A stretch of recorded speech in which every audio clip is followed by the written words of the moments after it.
धन्यवाद। परम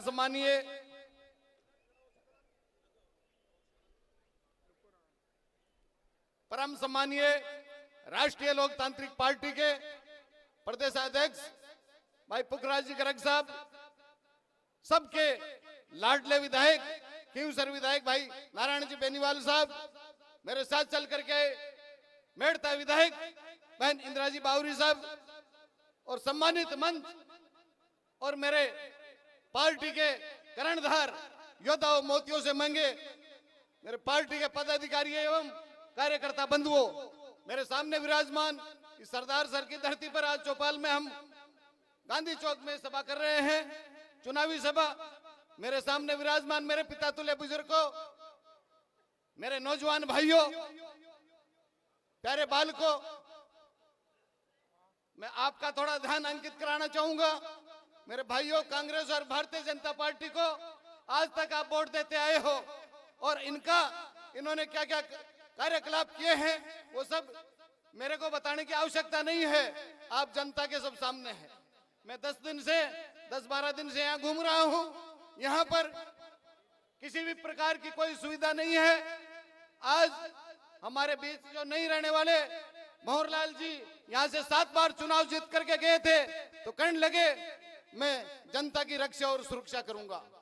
मेरे भाइयों, आपको धोखा देते रहे, विश्वासघात करते रहे। मेरे भाइयों, 7 बार चुनाव जीते, तो 7 बार चुनाव जीतने के बाद यहाँ एक हॉस्पिटल की अच्छी सुविधा तो नहीं कर पाए। मैं घूम करके देखा हूँ, यहाँ हॉस्पिटल का नाम ट्रॉमा हॉस्पिटल रख रखा है।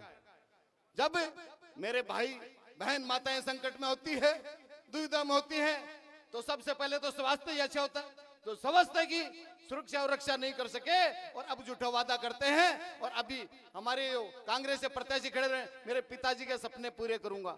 अरे बेटे तो उन्हीं के हैं, जब पिताजी ने सपने पूरे नहीं किए तो बेटा कहां से सपना पूरा करेगा। हमारे भाइयों, मैं आपको कहना चाहूंगा, ये राष्ट्रीय लोकतांत्रिक पार्टी 36 कौम की पार्टी है। आपको सब भ्रमित करना चाहेंगे, तो जाटां की पार्टी है। यदि जाटों की पार्टी होती तो सीताराम नायक आज मंच पर थोड़ी दहाड़ता। ये जाटों की पार्टी होती तो पुखराज जी गर्ग पार्टी के प्रदेश अध्यक्ष थोड़ी होते। मैं कहना चाहूंगा आप सबको, और ये जाटों की पार्टी होती तो हमारे मेहर साहब मुस्लिम समाज से हैं, ये प्रदेश के अध्यक्ष थोड़ी ना होते। मेरे साथियों, ये 36 कौम की पार्टी है, 3600 समाजों की पार्टी है। मैं 3600 समाजों को आह्वान करना चाहूंगा, निवेदन भी करना चाहूंगा मेरे भाइयों, कि आप हनुमान जी भाई साहब के हाथ मजबूत करो। मैं एक उदाहरण के तौर पर बताना चाहूंगा।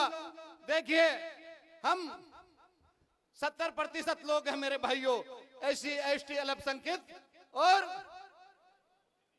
OBC, संपूर्ण हम ये 85% लोग हैं मेरे भाइयों। और ये कांग्रेस और भारतीय जनता पार्टी के ये 15% लोग हमारे को ढक्कन लगा के बंद कर देते मेरे भाइयों, जबकि काम करने वाले हम हैं।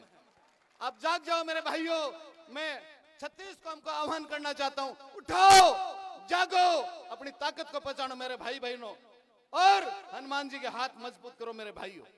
तो कांग्रेस और भारतीय जनता पार्टी को यहां से विदा कर निवेदन करना चाहूंगा। आज तक आप देते हो, आज तक वोट देते हो, तो यहां से यदि कांग्रेस का प्रत्याशी जीत करके जाएगा तो कहेंगे हमारा राज था। तुम्हारे वोटों की कोई गलत गिनती नहीं होगी मेरे भाइयों। और यहां से भारतीय जनता पार्टी का जीत के जाएगा तो क्या कहेंगे, ये कहेंगे कि मोदी जी की हवा चल रही थी।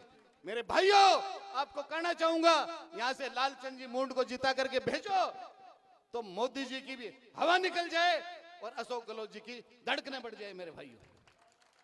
ये यहां से हमें भरोसा और विश्वास दिला।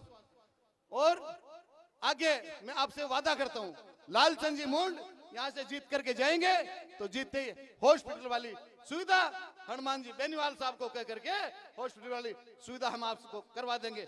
ये हम आपसे वचन देते हैं, वादा करते हैं मेरे भाइयों, जीता करके भेजो। इसी आशाओं के साथ मैं आप सबको धन्यवाद देना चाहता हूं। मेरी बात आपने सुनी, इसलिए बहुत बहुत धन्यवाद। आपसे आशा और उम्मीद करता हूं लालचंद जी मुंड को यहां से जीता